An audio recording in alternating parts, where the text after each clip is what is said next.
नमस्कार, आप देख रहे हैं स्पेशल रिपोर्ट। आपके साथ हूं मैं नेहा बाथम। आज हम आपको सरकार के दावों और उन दावों पर अपनी पड़ताल का सच दिखाएंगे। उत्तर से लेकर दक्षिण तक, पूरब से लेकर पश्चिम तक, आज तक की टीम लगातार ग्राउंड जीरो से आपको एक एक सच से रूबरू करा रही है। आज अगले 1 घंटे तक आप देश के हेल्थ सिस्टम का कड़वा सच देखने वाले हैं। बहुत लोगों का बीते दिनों में उसी कड़वे सच से सामना हुआ है, लेकिन सरकारी दावों और आंकड़ेबाजी से दूर हालात अभी भी नहीं बदले हैं। आज हम आपको ऐसे अस्पतालों के अंदर लेकर चलेंगे जिसकी तस्वीर देखकर आपका दिल दहल जाएगा। आपको लगेगा ऐसे अस्पताल में इलाज कराने से बेहतर है मरीज घर में रहे। आज हम आपको बिहार और उत्तर प्रदेश के अस्पतालों का अनदेखा हाल दिखाएंगे। तस्वीरें देखकर आपको यही लगेगा अंधेर नगरी और चौपट अस्पताल।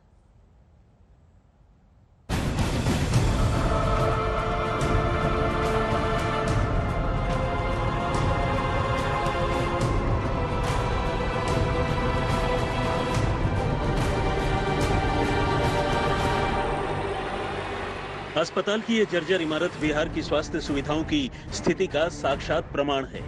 इस तस्वीर को देखकर आप माथा पकड़ लेंगे, लेकिन मिथिलांचल और कोसी इलाके के लिए यही अस्पताल लाइफलाइन है। सोचिए और समझिए, दरभंगा मेडिकल कॉलेज अस्पताल जो खुद लाइफ सपोर्ट पर नजर आ रहा है, वहाँ मरीज को क्या इलाज मिलेगा? मरीज तो सोचता है कि ऐसे अस्पताल से अच्छा तो इलाज घर में कर लेंगे। मिथिलांचल और कोसी के मरीजों के लिए वरदान और लाइफलाइन कहे जाने वाला डीएमसीएच इस वक्त खुद लाइफ सपोर्ट पर चल रहा है। हम इस वक्त डीएमसीएच में मौजूद हैं, दरभंगा में आप देख सकते हैं, और यहाँ पर कोरोना के मरीजों का इलाज भी चल रहा है इस बड़े अस्पताल में। लेकिन इस अस्पताल की हालत कैसी है, ये तस्वीरों के जरिए हम आपको दिखा रहे हैं। ये आप देखिए, जो तस्वीर आपको हम दिखा रहे हैं ये डीएमसीएच का सर्जिकल भवन है, और आप तस्वीरों को देखकर ही अंदाज़ा लगा सकते हैं कि आज के दिन इस अस्पताल की हालत कितनी बदतर हो चुकी है, किस जर्जर हालत में ये अस्पताल जो है वो चल रहा है। इसी खंडहर में कोविड मरीज का इलाज चल रहा है। कब बड़ा हादसा हो जाए कहा नहीं जा सकता। मरीज मजबूरी में जान हथेली पर लेकर इलाज करा रहे हैं। क्या कहेंगे, सरकार न समझे इनको, सरकार न जाने, या जहाँ का इलाज, मरीज का इलाज चल रहा है। जी, मरीज का इलाज चल रहा है। मरीज इसमें भर्ती है और ऑक्सीजन लग रखा है और इलाज चल रहा है। तो सर्जिकल भवन में मरीज का इलाज चल रहा है, कभी भी लगता नहीं है कि ये गिर सकता है? बिल्कुल कभी भी गिर सकता है, कभी भी मरीज भी मरेगा और हम भी मरेंगे। जर्जर अस्पताल को देखकर शायद ही कोई कहे कि इसमें मरीज होंगे, लेकिन बिहार के इसी अस्पताल में मरीजों का इलाज चल रहा है। अंदर की तस्वीरें तो और भी भयावह हैं। इस वक्त हम डीएमसीएच के सर्जिकल भवन के अंदर मौजूद हैं और अंदर की भी आपको तस्वीरें दिखा रहे हैं किस तरीके से ये पूरा का पूरा इमारत जो है वो बर्बाद हो चुका है, बदहाल हालत में है। आप ये देखिए, ऊपर छत देखिए इसकी, किस तरीके से जगह जगह से जो है वो छत टूट गई है, और दीवार भी जो है वो कमज़ोर पड़ गया है सीलन के कारण। और आपको सर्जिकल वार्ड के अंदर की भी हम आपको तस्वीर दिखा रहे हैं। इसके अंदर की हालत आप देखिए, सर्जिकल भवन की, यहीं से सर्जिकल भवन की भी हालत देखिए, अंदर से देखिए। ये सर्जिकल वार्ड है, किस तरीके से मरीजों का यहाँ इलाज चल रहा है। ऊपर छत देखिए, कई जगह से जो है वो टूटे हुए हैं, और ये खतरा हमेशा बना रहता है कि जब मरीज के नीचे बेड पे इलाज चल रहा हो तो ऊपर से छत का हिस्सा टूट कर गिर सकता है, और ये बेहद खतरनाक है। सीलन पूरे दीवारों पर जो है वो लग चुका है, बेहद कमज़ोर ये हो चुका है ये सर्जिकल भवन, लेकिन इसके बावजूद भी इसका इस्तेमाल यहाँ पे किया जा रहा है। इस तरफ देखिए, आप दीवारें देख सकते हैं किस तरीके से जगह जगह से ये टूट चुकी है। कई भूकंप भी जो है ये डीएमसीएच अस्पताल झेल चुका है, और ऐसे में जो ये तस्वीरें हम दिखा रहे हैं वो डीएमसीएच की बेहद डरावनी तस्वीरें हैं। लापरवाही और घोर अंधेरगर्दी की यही तस्वीरें जानलेवा हैं। कहने को 2016 में 160 करोड़ के नए हॉस्पिटल का झुनझुना लोगों को थमा दिया गया। नई बिल्डिंग का काम 2 साल में पूरा होना था, लेकिन बदनसीबी ऐसी कि 6 साल बाद भी मरीजों के लिए 200 बेड का सुपर स्पेशलिटी हॉस्पिटल नहीं बन सका। सरकारी फाइल इधर से उधर घूम रही है और मरीज तड़प तड़प कर जान देने को मजबूर हैं। मजबूरी है डीएमसीएच की, उनका कहना है कि उन्हें मरीजों का इलाज वहीं करना पड़ रहा है क्योंकि ये सुपर स्पेशलिटी हॉस्पिटल अब तक बनकर तैयार नहीं हुआ है। ये अंधेरगर्दी नहीं तो और क्या है। खुद दरभंगा के बीजेपी विधायक संजय सरावगी अपनी सरकार और सिस्टम पर सवाल खड़े कर रहे हैं। उनको हैंड ओवर करना है, बहुत धीरे वो काम कर रहे हैं। मैंने विधानसभा में उठाया था, माननीय केंद्रीय मंत्री आए थे पिछले दिनों अश्विनी चौबे जी उसके निरीक्षण में, उसमें भी मैंने कहा था, हर स्तर पर मैंने उठाया। लेकिन जो एजेंसी यहाँ काम करने वाली है, जिसको सुपर स्पेशलिटी अस्पताल बना के हैंड ओवर करना है, अभी तक वो काम कंप्लीट नहीं की है और अभी तक वो हैंड ओवर नहीं की है। राज्य से लेकर केंद्र तक डबल इंजन की सरकार है, लेकिन 6 सालों में दरभंगा मेडिकल कॉलेज अस्पताल की न तो तस्वीर बदली और न ही तकदीर। यहाँ तक कि पीएम केयर से आए वेंटिलेटर भी हॉस्पिटल के अंदर सील बंद डब्बों में पड़े हैं। यानी न तो कोई सुनने वाला है और न ही कोई जिम्मेदारी लेने वाला। ये तस्वीर सबसे बड़े अस्पताल की है तो छोटे स्वास्थ्य केंद्र की सूरत और भी भयानक है। सीतामढ़ी के बिस्वा गांव वालों की जिंदगी भगवान भरोसे है। यह आक्रोश उस सिस्टम के खिलाफ है जिसने बिस्वा को महामारी में बेमौत मरने के लिए छोड़ दिया। कोरोना महामारी के इस काल में बिहार के गांव की स्थिति बेहद नाजुक है। वैसे तो शहरों में भी अफरा तफरी का माहौल है, लेकिन गांव की जो स्थिति है वो बताने की हम कोशिश कर रहे हैं। अभी हम मौजूद हैं सीतामढ़ी जिले के भिसवा बाजार में और ये एक स्वास्थ्य उपकेंद्र है।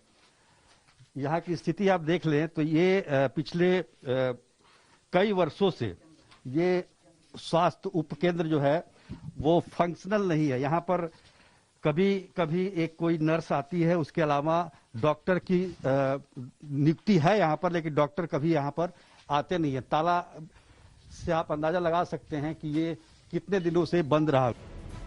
गांव का स्वास्थ्य केंद्र मवेशियों के व्यापार का ठिकाना बन गया है और गांव वाले अपनी किस्मत का रोना रो रहे हैं।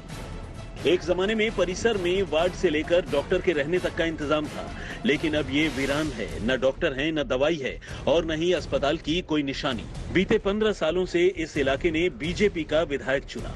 बिहार में एनडीए की सरकार में हेल्थ मिनिस्ट्री बीजेपी के खाते में है, लेकिन स्वास्थ्य सुविधाओं की हकीकत कैमरे में कैद है। जिस हॉस्पिटल में मरीजों का इलाज होना चाहिए, उसी हॉस्पिटल में मवेशियों को रखा जा रहा है। गांव वालों की मजबूरी ऐसी कि झोला छाप डॉक्टर या छोटे अस्पतालों में इलाज करा रहे हैं।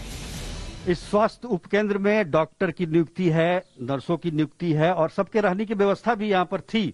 लेकिन आज की स्थिति में हम दिखाना चाहेंगे आपको। देखिए यहाँ पे ये भिसवा बाजार का जो स्वास्थ्य उपकेंद्र है, यहाँ पर इसके जहाँ डॉक्टर रहा करते थे पहले, जो उनका निवास था, वहां पर गाय भैंस को बांधा जा रहा है। और ये अंदर हम दिखाना चाहेंगे कि ये स्थिति आप देख लीजिए, जो स्थिति है यहाँ की। ये बताइए क्या होता था यहाँ पर, किसका घर था? इसमें डॉक्टर साहब रखते थे पहले, जो सचिव थे हेल्थ केयर का, जो अफसर लोग थे वो आते थे, इसका ऑफिस इसी में थे, वो बगल से रहते थे। और लगभग 10-15 साल से अभी नहीं रह रहे हैं। यहाँ जो बाजार में मवेशी बिक्री होते हैं, वो मवेशी सब वो ला करके इसमें बना जाता है। बिहार के दरभंगा और सीतामढ़ी की ये तस्वीरें आज बड़े बड़े दावे करने वाली सरकार को बहुत गौर से देखनी चाहिए, क्योंकि दावों से इलाज नहीं होता, इलाज दवाओं और सुविधाओं से होता है, जो बिहार में पूरी तरह से नदारद है। दरभंगा से रोहित सिंह के साथ सीतामढ़ी से सुजीत झा, आज तक। आपने बिहार के हॉस्पिटल का भयानक सच देखा। कोरोना संक्रमण को लेकर लोगों की आप बीती सुनी। ये वही डर है जिसके तार उत्तर प्रदेश के गांव तक जुड़े हुए हैं। आज तक की टीम ने उत्तर प्रदेश के देवबंद के गांव से रिपोर्ट तैयार की। देवबंद के गांव में कोरोना की दहशत का आलम यह है कि लोग अब दवाओं की बजाय जादू, टोना और टुटका पाठ और पूजा पर भरोसा करते हैं।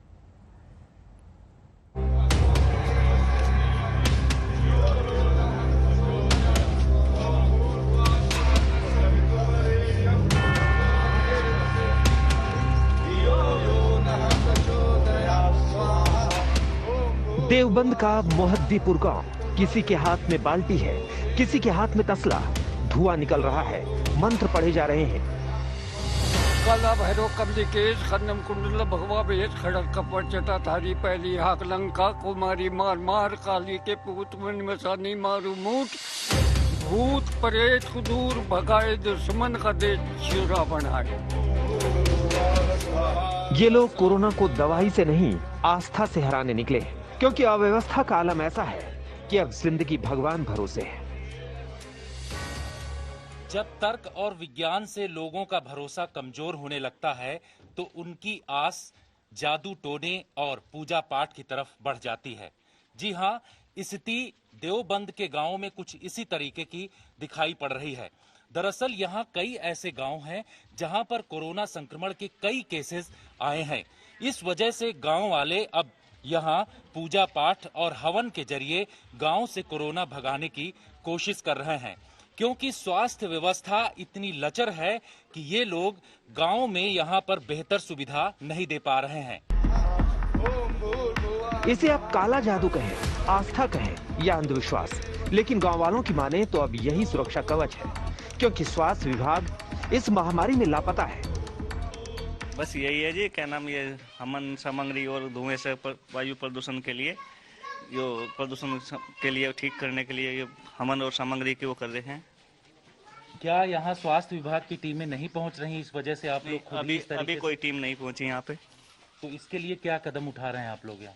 हमने प्रशासन से भी इसकी अपील की है, गांव के जो बीमारी हैं उनके देखभाल के लिए जो भी आप समस्या है उनको बताइए। मोहद्दीपुर गांव से सटे हुए गांव में कोरोना संक्रमण की सुनामी से दर्जनों लोगों का दम निकल गया। कोरोना ने ऐसा कहर बरपाया कि अब गांव वाले तरह तरह के जतन कर रहे हैं। सनातन धर्म से हम रिलेटेड है ना, इसलिए अपना वायु प्रदूषण के लिए और ये हनुमान सामग्री के लिए, वायु को प्रदूषण के लिए ठीक करने के लिए ये इसलिए हवन कर रहे हैं। इससे कोरोना दूर हो जाएगा? नहीं, कोरोना तो दूर नहीं होने का, पर क्या नाम, अपना वायु स्वास्थ्य विभाग जिसके लिए जो ये है ना धमन, इससे वायु सब हो जाएगी साफ। सर, आसपास के क्षेत्र में कोरोना का ज़्यादा विस्तार हो रहा है और अब ये लगता है कि कोरोना वातावरण में फैल चुका है। इस वातावरण की शुद्धि के लिए हमने भगवान का सहारा लिया है, इस हवन सामग्री का सहारा लिया है, ताकि इस हवन से, इसमें जो गूगल सामग्री है उससे वातावरण शुद्ध हो, कोरोना वायरस यहाँ से हमारे गाँव से दूर भागे। 21वीं सदी में दुनिया विज्ञान को हथियार बनाकर कोरोना से लड़ रही है, लेकिन उत्तर प्रदेश में स्वास्थ्य विभाग की खस्ता और जर्जर हालत ने लोगों को आस्था के भरोसे छोड़ दिया। लोगों की पॉजिटिव रिपोर्ट आती है, उनको कहां पर रखा जा रहा है, क्या व्यवस्था गांव में है? कुछ नहीं व्यवस्था है, जो पॉजिटिव है रिपोर्ट जिसकी है वो अपने घर में ही क्वारंटीन कर रखा है। अपने घर में ही अपना ट्रीटमेंट करो, देसी दवाई खाओ, अपने कार्डे बनवा रखे हैं, वैसी दवाई ले रखी है, डॉक्टर से मिल गए, उन्हें घर भी खा रहे हैं, कोई व्यवस्था नहीं। सरकारी और स्वास्थ्य विभाग की टीम यहाँ पर पहुँच रही है? हाँ, पहुँच रही है, लेकिन कोई संतुष्टि नहीं है उन लोगों से। ठीक है, क्या कह रहे हैं वो लोग? ठीक है, अपने घर जाइए, क्वारंटीन रहिए, काम करिए, अंदर रहिए, कमरे में बाहर मत मिलिए, 14 दिन से बाहर मत निकलिए। इसी तरह की बात चल रही है सब में। रोज आपके मुताबिक जो यहाँ पर 5 से 6 मौतें हो रही हैं, उनमें किस तरीके के सिम्टम दिखाई पड़ रहे हैं? सीधा सीधा फांडा है, कोरोना चल रहा है, बुखार है, 2 दिन बुखार आया मौत हो गई, 1 दिन बुखार आया मौत हो गई, खांसी जुकाम नजला ये चल रहा है, इसी से मौत चल रही है, कोरोना से ही मौत चल रही है। वजह समझने के लिए आपको ज्यादा दिमाग नहीं लगाना पड़ेगा, इन तस्वीरों में आपको जवाब मिल जाएगा। इस तारीख और इस नाम को गौर से पढ़िए। 66 साल पहले देश के राष्ट्रपति डॉक्टर राजेंद्र प्रसाद ने स्वास्थ्य केंद्र का शिलान्यास किया था, लेकिन सरकारी सिस्टम का दिमाग सब कुछ चट कर गया। स्वास्थ्य केंद्र खंडहर में बदल गया और नाम शिलापट पर जिंदा है। यकीन मानिए, देवबंद के रणखंडी गांव की किस्मत पर भी बदइंतजामी ने ऐसा ही ताला जड़ दिया है। आज तक की टीम अब देवबंद के दूसरे गांव पहुंची हुई है और ये दूसरा गांव है रणखंडी। दरअसल इस गांव में लगातार यहां पर मौतें हो रही हैं और मौतों की वजह ये बताई जा रही है कि यहां पर जुकाम, बुखार और सांस लेने में तकलीफ लोगों को होती है, इसके बाद मौत हो जा रही है। इस रणखंडी गांव में जो जानकारी मिली है उसके मुताबिक करीब 18 लोगों की मौत 10 से 15 दिनों में हुई है। वजह वही कि यहाँ पर लोगों को सांस लेने में तकलीफ होती है और अस्पताल जाते जाते उनकी मौत हो जा रही है। रणखंडी गांव के लोगों का कहना है कि हर दिन गांव में अर्थियां उठ रही हैं, लेकिन सरकार नाम की कोई चीज दूर दूर तक नजर नहीं आती। यहाँ जो खौफ फैल रहा है कोरोना का है, यहाँ पे बहुत ज्यादा दिक्कत आ रही है। बुखार है, खांसी है, जुकाम नजला है और काफी बीमारियां फैल रही, सांस आने में दिक्कत है। यहाँ 10 दिनों में 18 मौत हो चुकी, रोजाना का लगा लो अब 6 मौतें यहाँ हो रही है, कभी 5 हो रही है, कभी 8 हो रही है। इस तरह से यहाँ 18 मौतें हो चुकी हैं। उत्तर प्रदेश में मौत के आंकड़ों को गंगा किनारे मिल रहे शवों से समझा जा सकता है, लेकिन वक्त रहते इंतजाम किया गया होता तो लोग अंतिम संस्कार के लिए कतारों में नहीं बल्कि कोरोना को हराकर जीवित होते। गांव में दिखावे के लिए स्वास्थ्य केंद्र तो नजर आते हैं, लेकिन इलाज करने वाला डॉक्टर और स्टाफ लापता है। देवबंद के ढिकौली गांव में आज तक की टीम पहुंची। कैमरे में जो कुछ कैद हुआ, आज तक की टीम ने जो कुछ देखा, वो सच सरकारी दावों से एकदम उलट है।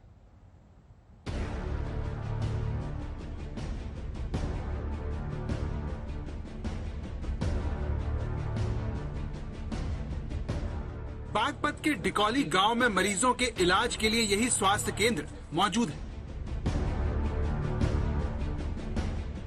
ये तस्वीरें सरकार के दावों पर करारा तमाचा है।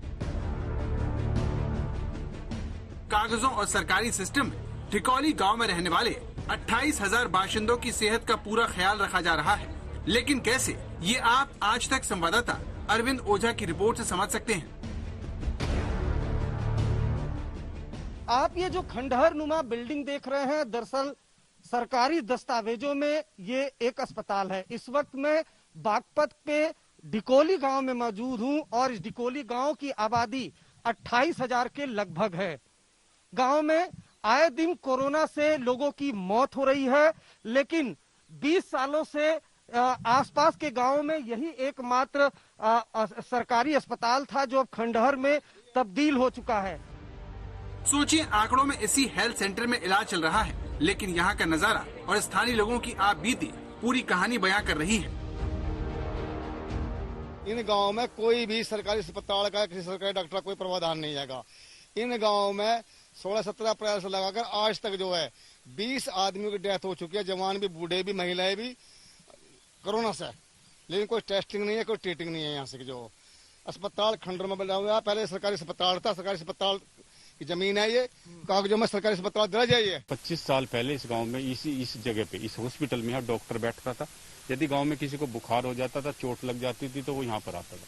प्राथमिक उपचार केंद्र। लेकिन 25 साल बाद आज इसकी स्थिति देख ली। और डेवलपमेंट का क्या मतलब होता है? डेवलपमेंट का मतलब बात ये होता है कि 25 साल पहले यहाँ डॉक्टर था, तो आज यहाँ एक पैथोलॉजी लैब होनी चाहिए थी, एक एक्सरे मशीन होनी चाहिए थी, दूसरे और इंफ्रास्ट्रक्चर होना चाहिए था। दस्तावेजों में भी ये जमीन अस्पताल के लिए आवंटित बताई जाती है, लेकिन पिछले 20 से 25 सालों में ढिकौली गांव की ये प्राथमिक उपचार केंद्र की बिल्डिंग खंडहर में तब्दील हो चुकी है।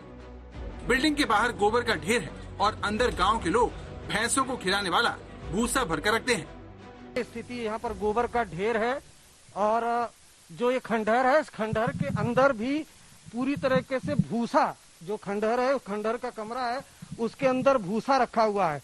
और जिस तरह से गांव के लोगों का दावा है कि टेस्टिंग नहीं हो रही है और जितने लोगों की मौत हुई है उनको कुछ दिन बुखार आया है, बुखार आने के बाद फिर उनकी मौत हुई है।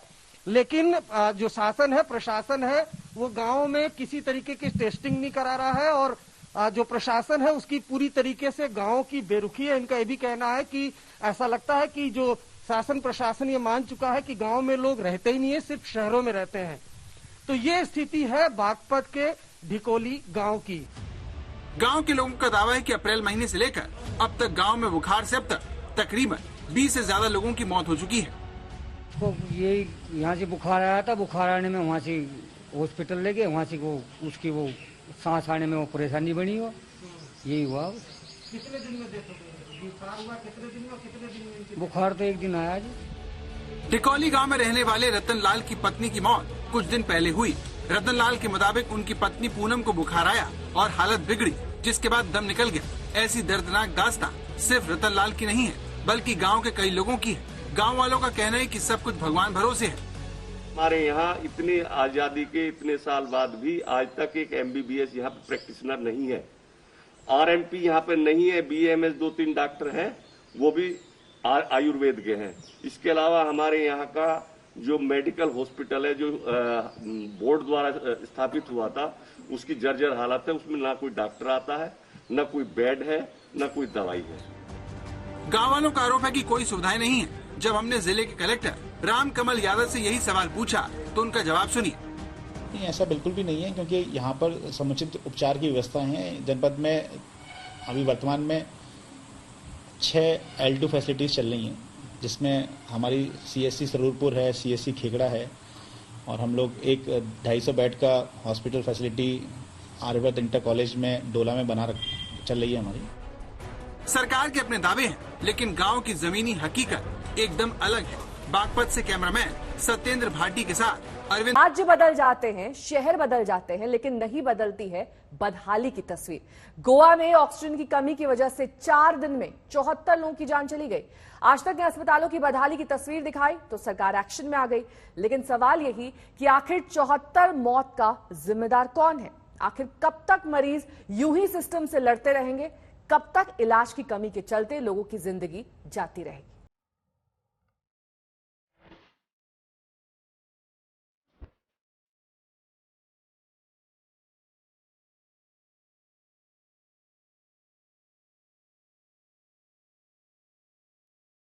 चौहत्तर मरीजों की मौत के बाद जागी गोवा सरकार। आज तक की खबर के बाद मेडिकल कॉलेज में लगाया ऑक्सीजन टैंक। बदहाली की तस्वीरों पर उठे सवाल तो मरीजों की जान की फिक्र हुई। डॉक्टरों की तैनाती बढ़ी, मेडिकल स्टाफ बढ़ाया गया।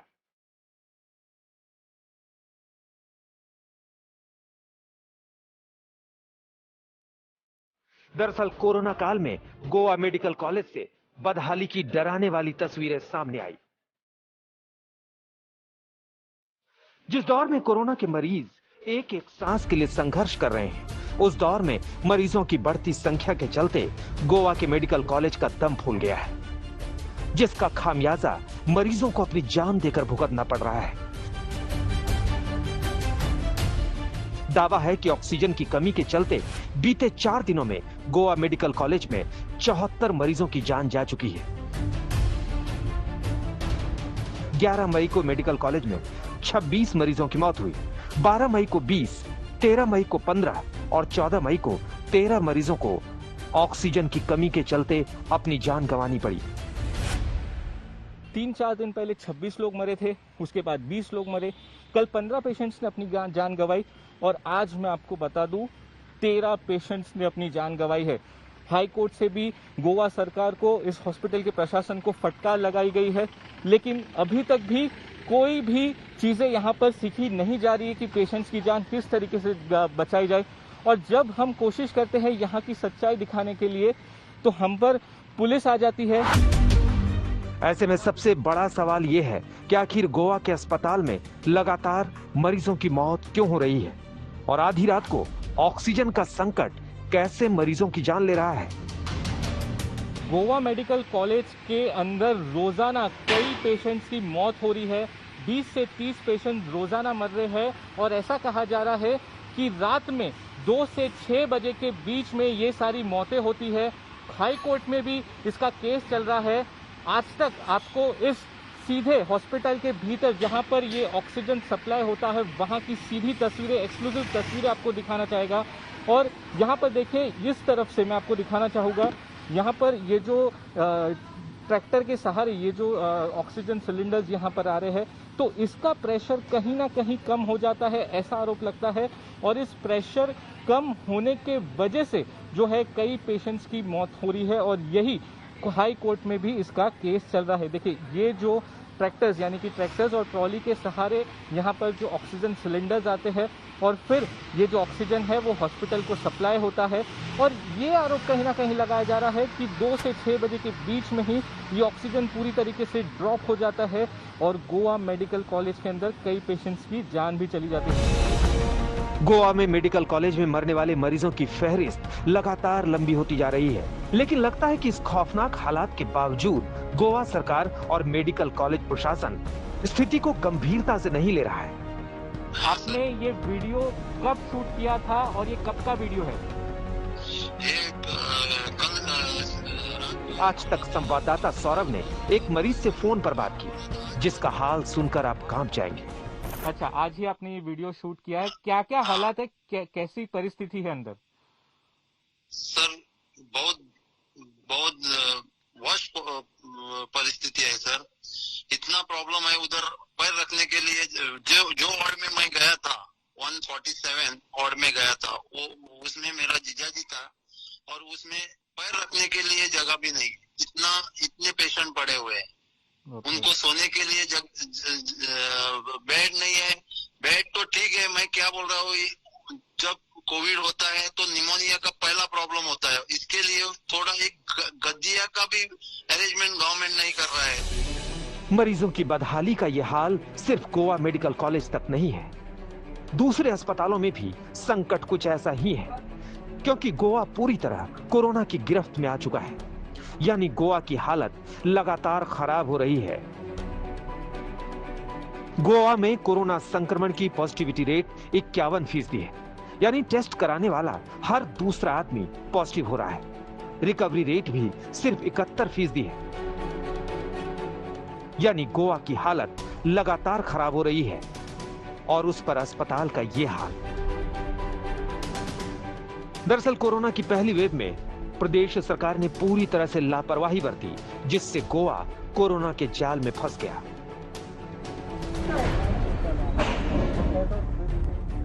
और अब इस हाल में जब अस्पतालों के हाल को लेकर सरकार से सवाल हो रहा है, तो पुलिस के जोर पर पत्रकारों को जमीनी हकीकत दिखाने से रोका जा रहा है।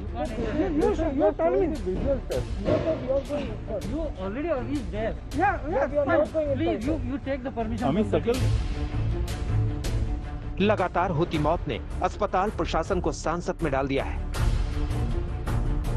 दिल्ली से ऑक्सीजन मंगाई जा रही है, टैंकरों से ऑक्सीजन की सप्लाई हो रही है, लेकिन विपक्षी पार्टियों ने इस संकट को लेकर सरकार को घेरना शुरू कर दिया है और मामला हाई कोर्ट तक पहुंच गया है। पिछले 3 दिन से लगातार रात को लगभग 2 बजे से 6 बजे के बीच में ऑक्सीजन की सप्लाई की जो प्रेशर है ये कम होता जा रहा है और इसकी वजह से लगभग ऑन एन एवरेज 20 लोगों की मृत्यु हो रही है ऑक्सीजन सैचुरेशन लेवल कम होने के कारण, क्योंकि प्रेशर जो आता है ऑक्सीजन सप्लाई का कम हो रहा है। और आज हमें पता चला है कि लगभग 300 सिलेंडर कुछ कम थे, इनको रिक्वायरमेंट ज्यादा है। सो बेसिकली जो हो रहा है लॉजिस्टिकल इश्यू की वजह से हो रहा है। अभी नोडल ऑफिसर अपॉइंट किया गया है, IAS ऑफिसर, जो ऑक्सीजन की सप्लाई देख रहे हैं, तो वो भी कुछ कर रहे हैं। सो लॉजिस्टिकल इश्यू सॉल्व करने में कितने दिन लगते हैं? 1 दिन, 2 दिन, 3 दिन, लेकिन लगातार पिछले 1 हफ्ते से डेथ्स हो रहे हैं। स्वयं गोवा मेडिकल कॉलेज के डीन, स्वयं गोवा राज्य के आरोग्य मंत्री, स्वास्थ्य मंत्री विश्वजीत राणे स्वयं अपने मुंह से कह रहे हैं कि सुविधाओं के अभाव में, ऑक्सीजन की कमी में लोगों की मौत हो रही है। 1 साल हो गया है, ये सरकार अभी भी कोई भी तैयारी करने में असफल रही है। ये गोवा के स्वास्थ्य सेवा की वो हकीकत है जो सरकार को सीधे सीधे कटघरे में खड़ा करती है। अब आज तक की खबर के बाद सरकार की नींद खुली है। उम्मीद है कि अब यहां ऑक्सीजन की कमी से मरीजों को अपनी जान ना गंवानी पड़े। गोवा से सौरभ वक्तानिया के साथ आज तक ब्यूरो। गोवा जैसा शहर हो या फिर कोई गांव, हर जगह का बुरा आलम है। अब आपको दिखाते हैं राजस्थान के सीकर के हालात, जहां गांव के अस्पताल में ताला लटका हुआ है। जिला अस्पताल के डॉक्टर को कोरोना हो चुका है और मौत का सिलसिला जारी है।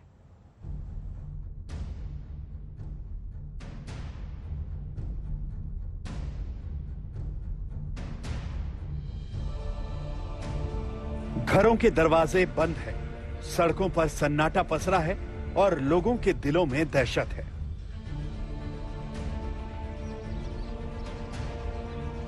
कोरोना वायरस ने राजस्थान के सीकर के गांव में ऐसा तांडव मचा रखा है कि लोग घरों से बाहर पैर रखने से भी डर रहे हैं।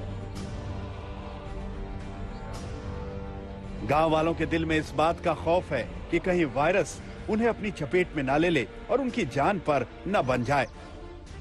सीकर के दांतरू पंचायत में कोरोना लोगों की जान पर काल बन रहा है। खांसी बुखार से बीते 15 दिनों में यहां 30 लोगों की जान जा चुकी है। दांतरू ग्राम पंचायत में पिछले 17 से 18 दिन में 30 मौतें हो चुकी हैं, जिसमें से 13 मौतें चचौद बड़ा गांव की है।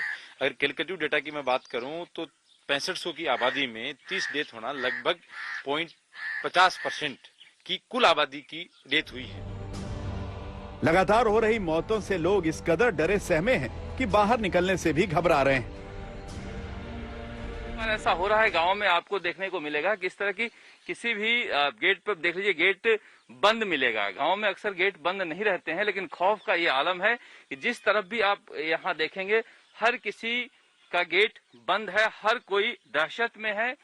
इस तरह से गांव में इतने बड़े पैमाने पर कोरोना फैला हुआ है, लेकिन जांच की भी वहां व्यवस्था नहीं है। लोग कह रहे हैं कि अचानक से दम घुटना शुरू होता है, सांसें फूलने लगता है और जब तक हम शहर जाते हैं तब तक मौत हो जाती है। इसके बावजूद यहाँ पर कोई कोविड सेंटर नहीं बनाया गया है, कोई ऑक्सीजन की व्यवस्था नहीं की गई है, कोई एम्बुलेंस की व्यवस्था नहीं की गई है। जिन लोगों ने महामारी की मार से अपनी जान गंवाई है, उनकी बातें सुनकर आपको गांव पर आई इस आपदा का अंदाजा हो जाएगा। वैसे घर से हम दांतरू में जो हमारा है वहाँ गए तो वहाँ पर डॉक्टर ने पहले दूरी से बोल दिया कि बाहर ले जाओ, भले यहाँ मत बैठने दो, अंदर मत लाओ, अंदर में लाओ। तो मैं बाहर से ले गया तो डॉक्टर खुद तो उठ के पीछे भाग गए और वहाँ से दूसरा कोई वो नर्स वगैरह है तो उनको भेजा। वो आके बाहर आके हमारे को बोला कि आप शहर ले जाओ इसको। हम फतेहपुर गए, वहाँ पे ऑक्सीजन वगैरह लगाया लेकिन कोई फर्क नहीं पड़ा, तो वो शिक्कर रेफर कर दिया। वो शिक्कर में जाकर के वहाँ फिर थोड़ा बहुत ट्रीटमेंट चालू किया, इतने में खत्म हो गया। मतलब आज सांस की प्रॉब्लम हुई, फिर फतेहपुर लेगा बटा शिक्कर ले जाओ तो ऑक्सीजन नहीं मिलेगा, शिक्कर में दस्त में पास आना खत्म हो गया। गाँव में कोई व्यवस्था नहीं है? गाँव में नहीं, गाँव में कोई एम्बुलेंस की, कोई ऑक्सीजन की कोई व्यवस्था नहीं। गांव के लोगों की बातों से पता लगा कि इतने खराब हालात के बावजूद यहां अब तक कोई इंतजाम नहीं किया गया और तो और गांव के उप स्वास्थ्य केंद्र पर ताला जड़ा हुआ है। इस चाचीवाद बड़ा गांव में 13 लोगों की मौत 15 दिनों में हो चुकी है और शायद ही कोई घर है जहां पर लोग खांसी बुखार से ग्रसित नहीं है। इसके बावजूद देख सकते हैं आपकी उप स्वास्थ्य केंद्र पर ताला लगा हुआ है और कल नोटिस बोर्ड पर लिख कर गए हैं यहाँ काम करने वाले एएनएम कि वो गांव में सर्वे करने जा रहे हैं, उसके बाद दोबारा नहीं लौटी। गांव वालों का कहना है कि 1 घंटे भी यहाँ पर कोई नहीं रहता है, जबकि इस तरह की भयावह स्थिति है गांव में। प्रशासन ने इतनी मौतों के बाद और इतनी बड़ी संख्या में पॉजिटिव आने के बाद धारा 144 तो लगा दिया, मगर प्रशासन का कोई अधिकारी गाँव आता नहीं। तबीयत बिगड़ने पर लोग सबसे पहले फतेहपुर ब्लॉक के प्राथमिक केंद्र पर जाते हैं, लेकिन वहां का जो हाल है उसे सुनकर आपको खुद हैरानी होगी। और ये यहाँ का सबसे बड़ा अस्पताल है, आदर्श राजकीय प्राथमिक स्वास्थ्य केंद्र, लेकिन यहाँ पर कोरोना का कोई मरीज आए तो उसके लिए कोई सुविधा नहीं है, कोई ऑक्सीजन की सुविधा नहीं है। अगर किसी भी तरह से वो गंभीर अवस्था में आ जाता है तो शहर ले जाने के अलावा और कोई उपाय नहीं है। और खुद जो डॉक्टर यहाँ पर देख रहे थे वो भी कोरोना पॉजिटिव हो गए हैं। गांव में ज्यादातर मौत सांस लेने की तकलीफ के चलते हुई है। गांव वालों का साफ कहना है कि अगर मरीजों को शहर के अस्पताल तक ले जाने की सुविधाएं होती तो कई लोगों की जान बचाई जा सकती थी। विभाग ये कह रहा है कि 4 से 5 मौतें कोरोना से हुई हैं, लेकिन ज्यादातर मैक्सिमम जो मौतें हैं सांस की तकलीफ होने से हुई हैं। ऑक्सीजन लास्ट स्टेज जब आया, जब ऑक्सीजन की जरूरत पड़ी, तब यहाँ पे पेशेंट्स को जो है ऑक्सीजन नहीं मिला। कलेक्टर साहब का हमारी पंचायत में दौरा हुआ, तब हमने कलेक्टर साहब से भी ये ऑक्सीजन की डिमांड की, उन्होंने आश्वस्त किया, लेकिन अभी तक कोई हुई नहीं है। हम ये चाहते हैं कि कम से कम फतेहपुर या सीकर जो नजदीकी हमारे शहर हैं जहां को उपचार मिलता है, वहां तक जाने के लिए कम से कम पेशेंट को है ऑक्सीजन मिल जाए। गाँव में जबरदस्त तरीके से स्प्रेड हुआ है। कुछ ऐसी ही आफत जेठुआ के बास में भी आई हुई है। 1000 लोगों की आबादी में अब तक यहाँ 8 लोग कोरोना के चलते जान गंवा चुके हैं और घर घर पर लोग बीमार हैं। ये इस तरह के हालात हैं। यहाँ पर देख सकते हैं कि ये डिस्पेंसरी है, राजकीय एड पोस्ट डिस्पेंसरी, जहाँ पर इस वक्त जब इस तरह से कोरोना के हालात हैं, उस वक्त भी दोपहर में ताला लगा हुआ है। होना यह चाहिए कि सरकार को ऐसे समय पर यहाँ पर ऐसी व्यवस्था होनी चाहिए कि जब भी गांव वालों की जरूरत पड़े, जब भी कोई बीमार पड़े, कोई ऐसा व्यक्ति हो जो गांव वालों की मदद करे, एम्बुलेंस की व्यवस्था हो, ताकि शहर ले जाने के रास्ते में किसी की सांसें नहीं उखड़े। लेकिन गांव में जिस तरह से बड़े पैमाने पर लोग बीमार पड़ रहे हैं, मौतें हो रही हैं, निश्चित रूप से गांव में स्वास्थ्य व्यवस्थाएं इतनी लचर हैं और कोई देखने वाला नहीं है, जिसकी वजह से गांव में इस तरह के हालात पैदा हो गए हैं। ऐसे हालात में साफ है कि राजस्थान के गांवों में कोरोना से निपटने के लिए सरकार के पास ठोस प्लान नहीं है, जिससे गांवों में मौतों का आंकड़ा लगातार बढ़ता जा रहा है। शरद कुमार, जयपुर, आज तक। ऑक्सीजन की जंग जारी है, लोग सांस के लिए लड़ रहे हैं, तो दूसरी ओर सियासत भी अपने चरम पर है। दिल्ली में यूथ कांग्रेस के नेता श्रीनिवास से दिल्ली पुलिस ने पूछताछ की तो सियासत गर्म हो गई। कांग्रेस ने बीजेपी पर पलटवार किया और राजधर्म की नसीहत दे डाली। हाथों में फाइल लेकर क्राइम ब्रांच के अधिकारी सवाल जवाब कर रहे हैं और यूथ कांग्रेस अध्यक्ष श्रीनिवास बीवी एक एक सवालों का जवाब दे रहे हैं। कोरोना काल में पार्टी के सबसे सक्रिय नेता से पूछताछ की इन्हीं तस्वीरों ने कांग्रेस को आग बबूला कर दिया और अब कांग्रेस इस बहाने सीधे मोदी सरकार पर हमले कर रही है। देश के हर व्यक्ति को निर्णय करना पड़ेगा कि क्या मुसीबत में ऑक्सीजन पहुंचाना अपराध है, क्या रेमडेसिवियर का इंजेक्शन लेने में मरते हुए व्यक्ति की मदद करना अपराध है। लगता है नरेंद्र मोदी जी ने कहा कि हाँ ये अपराध है, इसीलिए आज भारतीय राष्ट्रीय युवा कांग्रेस के कार्यालय में बी श्रीनिवास जी और युवा कांग्रेस की पूछताछ के लिए दिल्ली पुलिस को अमित शाह जी और नरेंद्र मोदी जी ने भेजा है।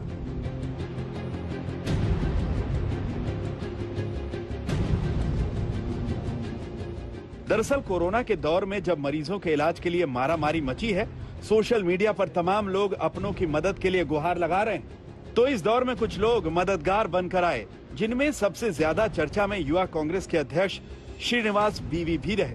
सोशल मीडिया पर तमाम ऐसे वीडियो सामने आए जिसमें श्रीनिवास या यूथ कांग्रेस के कार्यकर्ता जरूरतमंदों तक ऑक्सीजन सिलेंडर और दवाएं पहुंचाते दिखे। अब दिल्ली पुलिस की क्राइम ब्रांच श्रीनिवास बीवी से जानना चाह रही है कि आखिर ऑक्सीजन सिलेंडर और दवाइयां आई कहां से, कहीं मदद के नाम पर कालाबाजारी तो नहीं की गई।